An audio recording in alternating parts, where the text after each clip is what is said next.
The golden thread that runs through all this first set of talks is that our trusted leaders, the 1%, cannot be trusted by us, the 99%.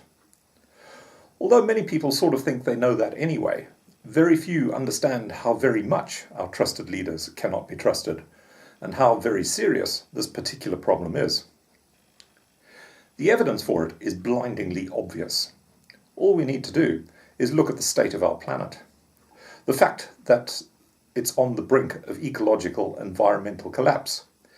The fact that hundreds of millions of our fellow 99%ers are literally starving at the same time as tiny handfuls of the super-rich 1% have more personal wealth than entire countries put together.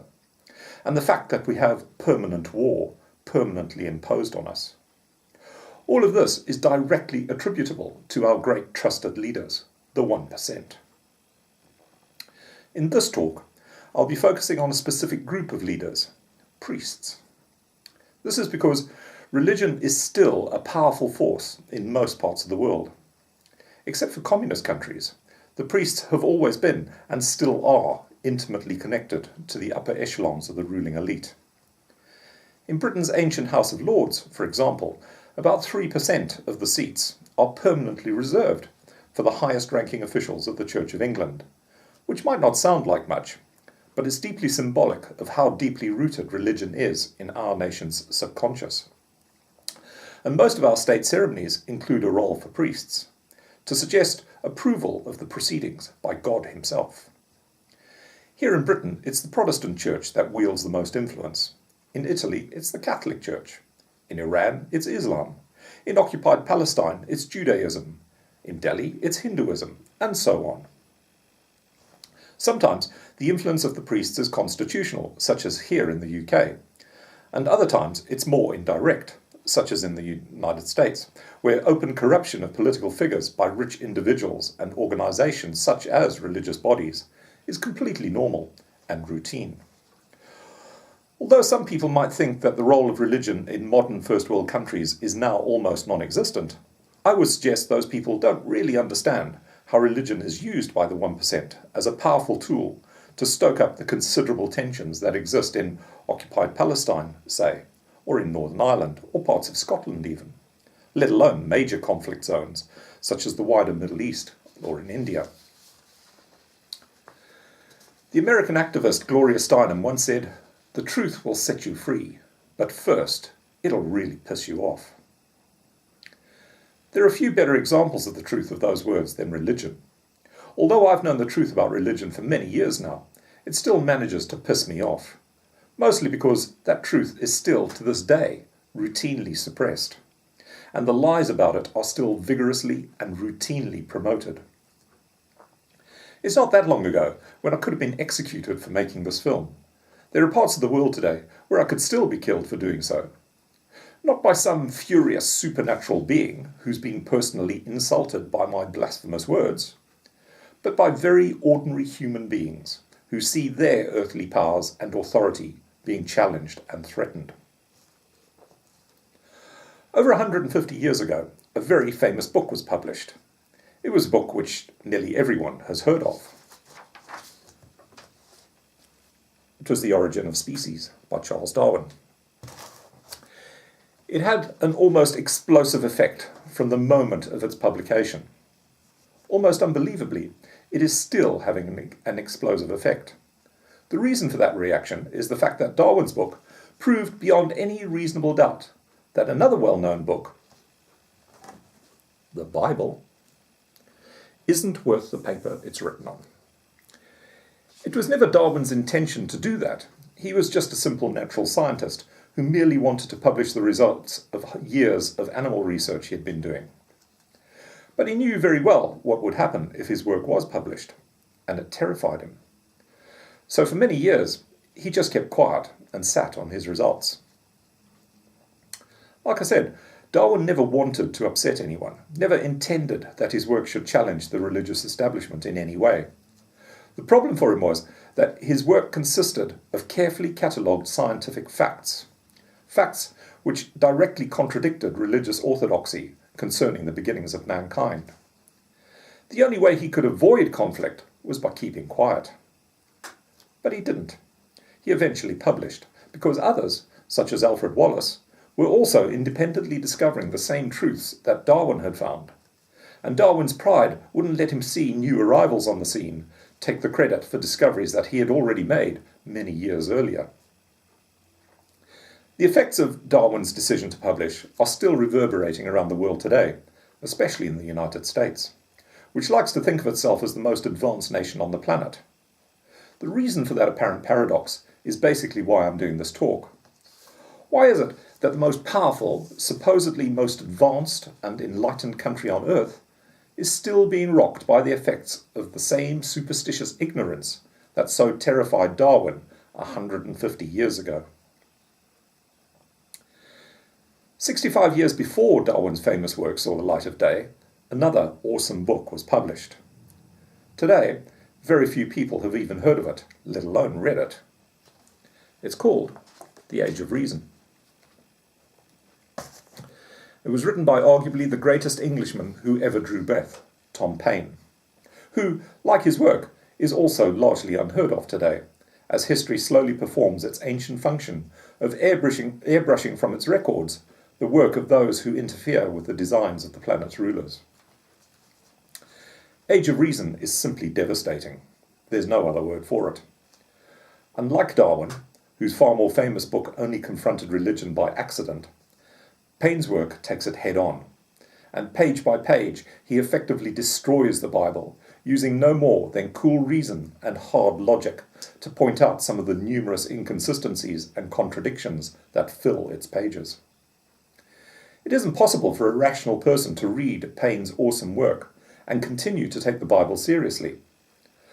I'm going to say that once more, because it's vitally important. It isn't possible for a rational person to read The Age of Reason and continue to take the Bible seriously. In other words, as a source of supreme truth, the Bible, a mere book which is still worshipped by hundreds of millions of people as the very oracle of spiritual truth, supposedly quoting the very words of God himself, a book which people are still being killed for, is in fact a book which isn't worth the paper it's written on. The Bible shouldn't have any more relevance in our lives than any other mythology, such as the fantasies that comprise Egyptian, Greek, or Roman myths.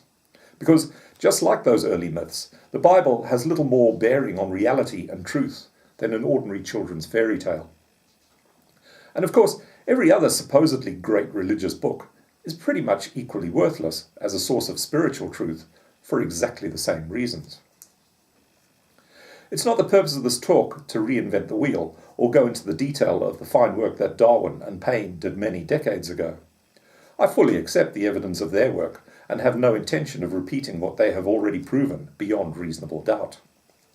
The main purpose of this talk is to move on from that basic starting position and consider some of the implications of Darwin's and Paine's work. Because religion is still an awesome power around the planet.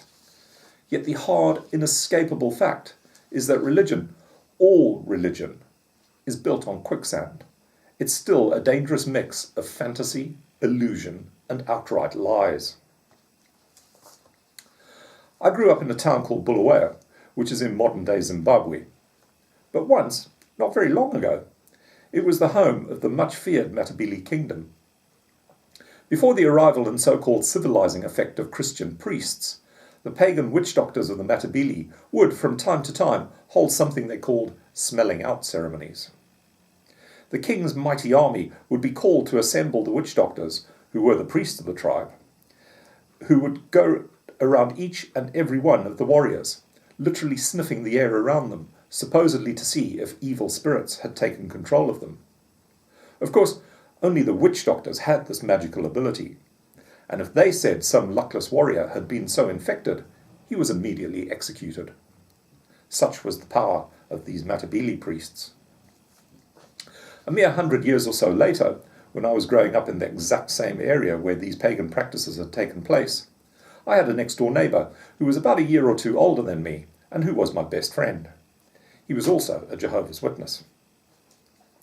His family tried many times to convert me to their religion, using much the same tactics as the witch doctors of yesteryear, intimidation, albeit far less powerful and effective than the Matabele priests, of course. I was told repeatedly by the Jehovah's about the imminent destruction of the whole world. Armageddon, they called it. These amazing people had even set a date for the event. I forget now when exactly it was supposed to be, but I think it was due to happen sometime in August 1975. The only hope I had of survival was by joining the Jehovah's. If I didn't do that, my young days were numbered. I was going to burn to death, or drown, or be buried alive by terrible earthquakes.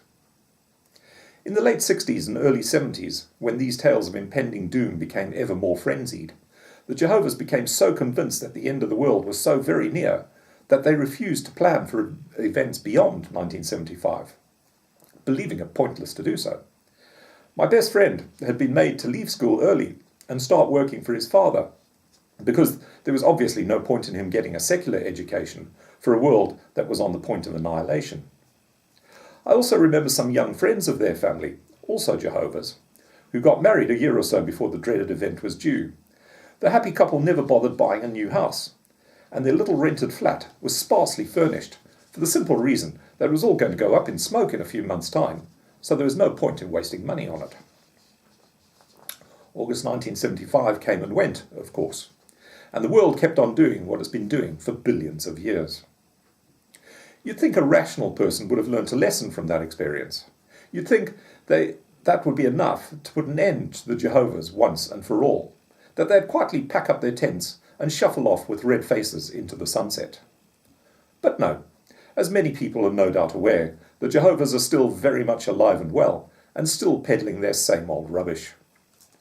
I remember asking my friend how he explained the fact that Armageddon hadn't happened after all, as we'd been promised.